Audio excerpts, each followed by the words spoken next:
Bonjour, je suis ravie de vous retrouver aujourd'hui pour un nouveau tuto. Je vous propose de travailler autour de l'aquarelle avec une sélection de tampons de la nouvelle collection Frisson Nocturne. J'ai également choisi 2 planches automnales pour compléter. Parmi la collection de papier, certains m'ont tapé dans l'œil, notamment au niveau des coloris, et je vous propose de travailler ça à l'aquarelle. Alors, j'ai d'abord réalisé des caches. Alors, j'avais déjà des caches pour les autres planches automnales, mais pour la nouvelle collection, je me suis créé 3 nouveaux caches. La petite sorcière, la maisonnette et le petit fantôme. Parce qu'en fait, déjà, ça me servira très certainement pour d'autres créations, mais ça m'aide aussi à composer ma page.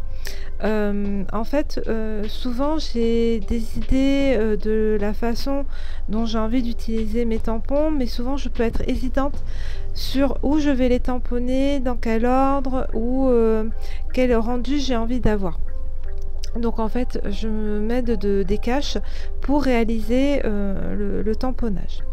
Donc là, je vais travailler sur une feuille d'aquarelle au format 12 par 12 et donc j'ai tamponné l'ensemble de mes éléments. Donc je pars d'une sélection de 3 feuilles de la nouvelle collection Frisson Nocturne. Alors ces 3 feuilles, c'est parce que c'est les couleurs qui m'intéressent et j'avais envie d'essayer de retrouver le style et les teintes sur ma page d'aquarelle. Donc ce que je vous montre là, c'est mon petit carnet de nuancés. Donc j'ai une palette où j'ai différentes teintes de rouge, de bleu et de jaune, et donc j'ai réalisé des nuancés au fur et à mesure que j'acquérais des couleurs, et également travailler pour obtenir un gris de pen, un indigo et un sépia. Donc voilà, donc en fait ce petit carnet, c'est un peu ma bible. Ça me permet de voir quelles sont les couleurs que je dois utiliser pour obtenir les mélanges les plus adéquats par rapport à la sélection de papier que j'ai. Par contre, ce que je voulais, c'est que je voulais avoir une couleur pas trop sombre, et j'ai voulu travailler avec le sépia du set de Magical, comment il s'appelle, Enchanted Forest Autumn Leaves. C'est dans un de ces 2 sets, il y a une couleur sépia, qui s'appelle sépia. Je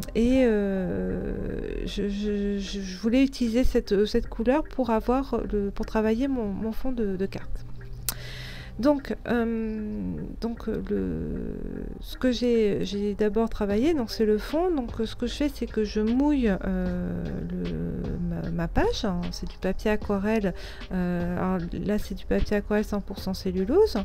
Donc je mouille bien mon papier et puis je travaille le fond. Mais je travaille surtout les bordures. L'idée, c'est que, comme sur les pages du bloc de la collection, je veux que le centre soit le plus clair possible et que les côtés soient le plus foncé. Donc je vais travailler en couche par couche successive la couleur, et je vais foncer à certains endroits, notamment par exemple sous les citrouilles. Il faut que ça soit bien foncé, sur les bordures et sous les feuilles par exemple, et à côté de la petite sorcière. Donc voilà, donc j'y vais de manière très progressive. Alors au départ, j'avais commencé à poser la couleur, et c'est pas bien parce que après, pour rattraper, pour bien fondre les couleurs, c'était un peu compliqué. Donc d'abord bien mouiller le papier et ensuite poser la couleur comme je le fais. Et je commence avec un jus très léger. Vous voyez là par exemple, je sais que je vais mettre du contraste sous le sol, au niveau du sol de la maison, parce que je sais que là je vais poser une ombre, et donc je vais mettre du sépia à cet endroit. Donc je vais d'abord avec une couleur assez claire, et puis après je viendrai foncer. Donc voilà, vous voyez, là je commence à travailler la deuxième couche. Et donc voilà, là j'y vais vraiment de manière progressive. Et comme mon papier est encore mouillé, ben, les pigments de cette couleur voyagent dans le papier. Même si c'est un papier cellulose, il fait quand même un petit peu son job. C'est pas comme du papier 100% coton, bien entendu, mais il fait son job et il permet à la couleur de voyager. Même s'il faut un peu de temps en temps l'aider, vous voyez, là je remouille mon papier pour que je puisse, pour que la couleur puisse partir, voyager sur la page. Donc voilà, là c'est ce que je vous disais, là par exemple sous le sol, voilà, je repasse un peu et je remets une nouvelle couche de sépia. Donc voilà. Et vous voyez, le fait de travailler comme ça me permet de mieux travailler les côtés et de laisser la couleur la plus claire au centre. Donc voilà.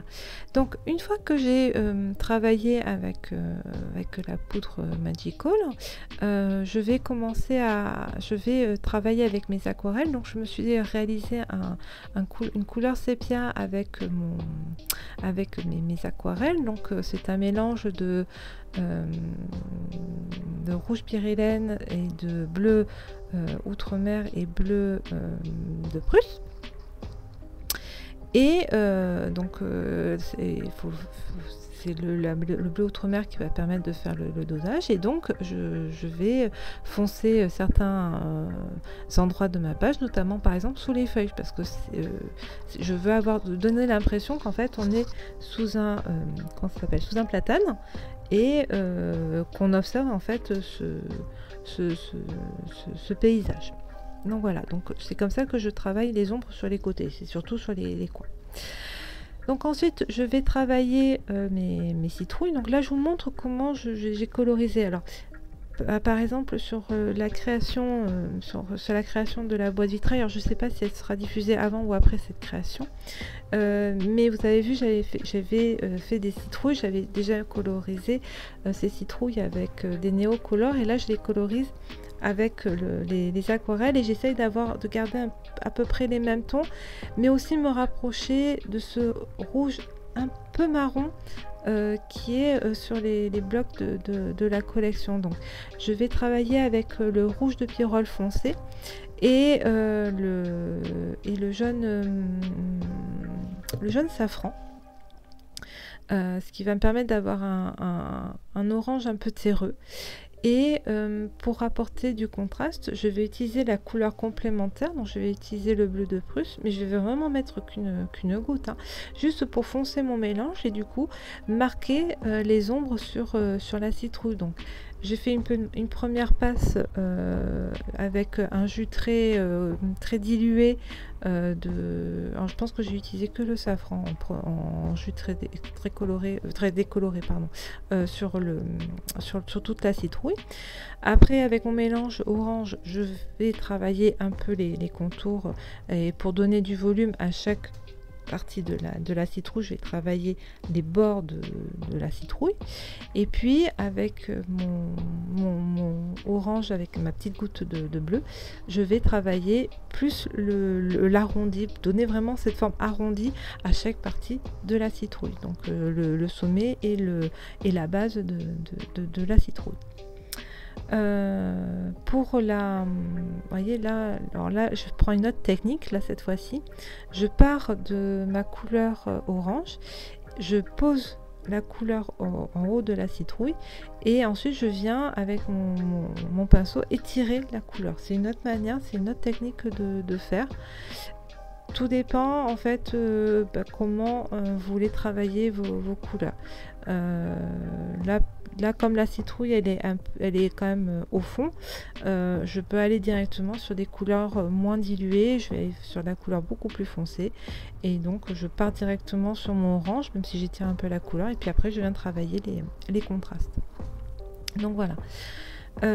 Pour la tige, je vais utiliser je vais réaliser un vert très foncé. Je crois que je vais utiliser le bleu de Prusse et le jaune chartreuse pour obtenir un vert foncé, et je vais rajouter du rouge de pyrrole foncé, une goutte, juste pour foncer un peu mon mélange et faire la queue. Donc voilà. J'hésite pas à repasser dessus pour vraiment marquer les contrastes. Voilà, ça c'est comme je veux quand même avoir un aspect, voilà, c'est Halloween, hein, c'est un peu sombre. J'hésite pas à foncer certaines parties des éléments. Ensuite, pour la maison, donc sur une des feuilles, donc c'est ce spectre qui est dans les marécages. On a des couleurs qui sont gris bleuté mais plutôt très foncé, on se rapproche pas très loin du gris de peine. Et j'avais envie de reprendre ces couleurs pour réaliser la maison. Donc ce que je fais, c'est que je vais travailler avec le bleu de Prusse comme base dilué pour recouvrir toutes les façades de la maison. Et ensuite, je vais me créer un gris de peine avec le bleu de Prusse, rouge de Pyrrole foncé et Gindrou. Ça va me revenir. Pour travailler chaque façade de la maison. Donc je vais partir de ma couleur la plus foncée, par exemple pour le sommet, hein. Si on prend la première façade où il y a la porte principale, ouais, là on voit mon mélange de couleurs. Et en plus j'ai deux mélanges de bleu. J'ai un bleu de Prusse et j'ai un bleu outre-mer. Donc je travaille la façade où il y a la porte principale, donc je mets la couleur la plus foncée au sommet, et vous voyez il y a des briques, donc je vais travailler aussi chaque brique pour renforcer les détails de la maison. Voilà. Et puis je vais étirer également la couleur grise sur l'ensemble de la façade, même si en dessous j'ai du bleu, ça va donner une autre teinte. Et c'est ce que je vais faire pour chaque façade de la maison.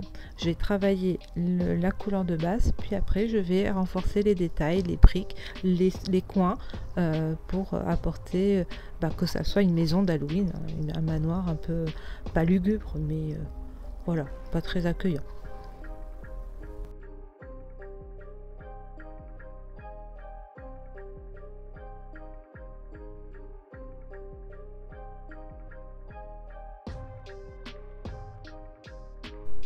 Donc une fois que j'ai fait toutes les façades, donc je vais travailler les portes.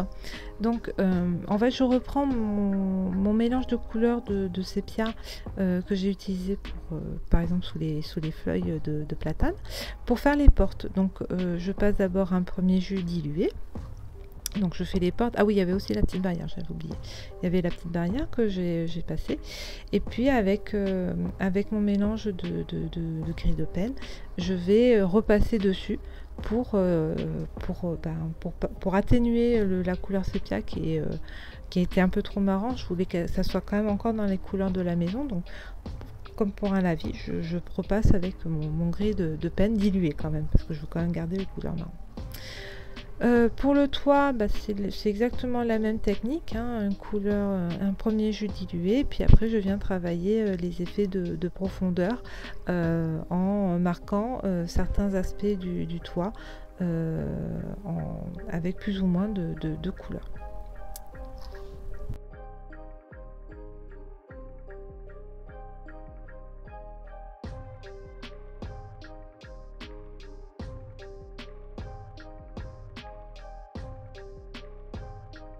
Donc je reviens avec ma collection de papier parce que c'est la base qui m'a servi pour réaliser cette page. Donc il y avait une maison avec des fenêtres éclairées, donc je refais la même chose ici. Donc j'utilise mes deux jaunes sur ma palette, donc c'est le jaune et le jaune safran. Le jaune safran me permettant en fait d'accentuer l'aspect bombé de la fenêtre principale par exemple, et de donner un peu de contraste sur les fenêtres, sur les autres fenêtres de la maison. J'ai poursuivi ma colorisation. Par exemple, j'ai fait les feuilles de platane en haut avec du vert, plus ou moins foncé. Et puis pour mon petit fantôme, donc je me suis créé un noir que j'ai beaucoup dilué pour lui donner un aspect un peu grisâtre tout autour du personnage, notamment sur la tête et les niveaux des épaules. Et puis vous m'avez vu, j'ai repassé mon pinceau dessus. C'était pour enlever le surplus de couleur. Comme ça, la partie principale la partie centrale du fantôme est plus blanc que l'extérieur, et donc il a une forme vraiment de spectre. Je ne l'ai pas laissé blanc parce qu'un fantôme, oui, c'est blanc, mais on a toujours des reflets plus ou moins gris dessus. J'ai utilisé mon mélange également pour repasser sur la petite sorcière, parce qu'en fait ma Versafine n'a plus beaucoup d'encre. Je vous le dis souvent, mais c'est parce que je recharge au fur et à mesure, mais à un moment donné ma recharge j'en ai plus, donc il faut que je recharge en fait dessus. Faut que je m'achète une recharge. Mais en fait j'ai repassé sur les traits de la petite sorcière avec mon mélange de noir, et pour travailler aussi les détails du personnage, notamment mettre par exemple des cheveux plutôt couleur jaune foncé, tirant un peu sur le marron. Donc une fois que tout est sec, je retire pas mon scotch mon masking tape, puisqu'en fait je vais encore continuer un peu à travailler le fond. Donc j'ai sorti mes trois distress marron. J'ai le Tie-Dye, le Gatsby Wings et ça doit être pas le vintage photo, le rusting peut-être, rusting pour travailler le fond. Donc au départ je voulais travailler avec le masque, mais ça me plaisait pas trop. Je préférais travailler avec les chiffres, les chiffres crunch, texte crunch. Donc j'utilisais ma couleur. Alors d'abord j'ai utilisé le tie-dye, mais la couleur était beaucoup trop claire par rapport à mon fond, donc j'ai pris mon autre marron. Et donc j'ai travaillé, j'ai texturé mon fond de page, et avec la Gatsby Wings, j'ai aussi foncé les coins pour bien faire ressortir, pour avoir un effet vignettage sur ma page. Et avec cette même couleur, vous voyez, ce que je suis en train de faire, c'est que j'ai utilisé sur la planche graphisme pardon, vous avez un tampon qui fait un peu une sorte de trame. Et donc j'ai utilisé ce tampon là pour tamponner sur les contours de ma page. Il lui fallait un titre à cette page, donc j'ai utilisé sur la planche Terreur adorable le texte La nuit des cauchemars, et puis que j'ai tamponné en Versafine noir, et puis j'ai rajouté quelques traits de marqueur blanc pour faire ressortir, pour donner un peu des effets de lumière et faire ressortir les détails des éléments.